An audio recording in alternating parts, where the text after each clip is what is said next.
It's April 20th. 20th of April. It's 420, or as some like to call it, Weed Day. I guess we're doing this. This is Healthcare Triage.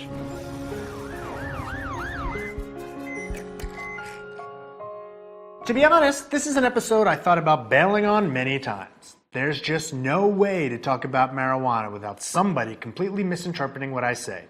Some of you are going to call me a fascist for saying anything bad about pot at all. Others are going to attack me for not coming down on it hard enough. So I'm going to cloak myself, as I always do, in the power of data. Marijuana works by affecting the brain. It's a drug, like many others, with different effects on different people. The active ingredient is called tetrahydrocannabinol, or THC. THC bonds to protein-specific receptors in the brain to produce a number of results.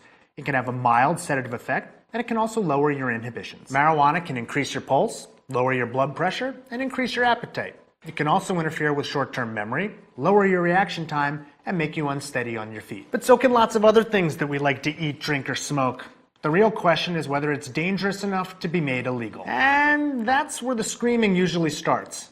There's no evidence that marijuana causes a physical dependency, like heroin does. Some argue, though, that it can become psychologically addictive. Some will argue that the smoke is carcinogenic and causes lung cancer or respiratory disease. Others argue that regular use can affect the immune system.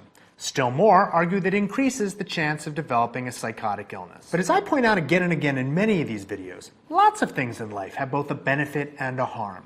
No one should be under the illusion that marijuana has no harms. The question that we should care about is how much harm is there in marijuana? And does that harm outweigh the benefits so much that it should be made illegal? And now the benefits. There's a growing body of evidence that marijuana has use in many medical conditions to improve quality of life. And you need only talk to one of the gazillion marijuana users out there to hear about its other benefits as well. Moreover, there are lots of things in the world that can absolutely harm us that are totally legal. The two most obvious choices are tobacco and alcohol. Both of these substances are regulated but legal in most of the world. They can provide us with a useful benchmark against which we can compare marijuana. Don't blame the messenger. I'm just telling you what the science says.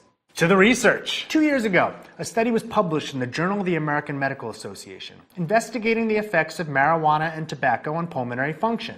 Researchers followed a cohort of more than 5,000 men and women over 20 years.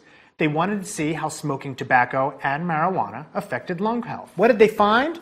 Not surprisingly, tobacco use had significant negative effects on lung function. Marijuana use, though, had none.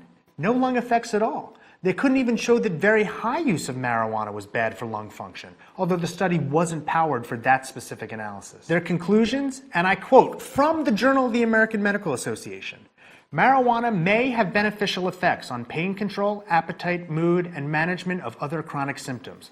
Our findings suggest that occasional use of marijuana for these or other purposes may not be associated with adverse consequences on pulmonary function." Tobacco totally does have adverse consequences on pulmonary function. Almost in the same week, the CDC published a report on binge drinking in adults in the United States. The results were sort of shocking. More than 1 in 6 adults in the United States is a binge drinker of alcohol. Those that do binge drink do so on average more than 4 times a month. And when they do, they have about 8 drinks on average. More than 28% of binge drinkers were young adults, 18 to 24 years old, who had more than 9 drinks on average when binging. But elderly binge drinkers, or those older than 65, drank the most often, about 5.5 times per month. Excessive alcohol use accounted for an estimated 80,000 deaths in every year of the study.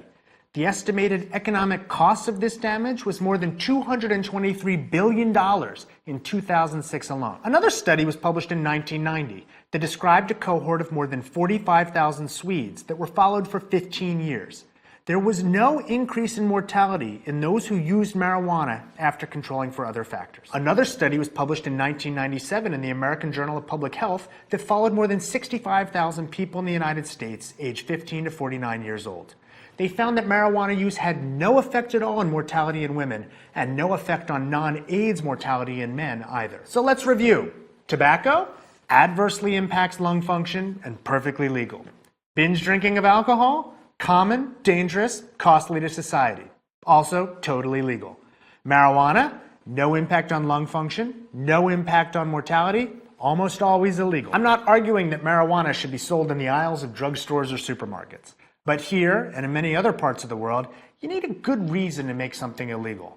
There are lots of things that are dangerous, but regulated. We don't let kids buy tobacco or alcohol. Totally makes sense. The same should apply to marijuana. We don't let people drive under the influence of alcohol. Totally makes sense. The same should apply to marijuana, which has been shown to impair drivers significantly as well. There was even a meta-analysis published in the BMJ in 2011 confirming that, and I believe the results. But it's hard to continue to make the argument that the freedom we enjoy should cover tobacco and alcohol, yet not extend to marijuana. There's plenty of evidence that the former are unhealthy and are consumed at our own risk.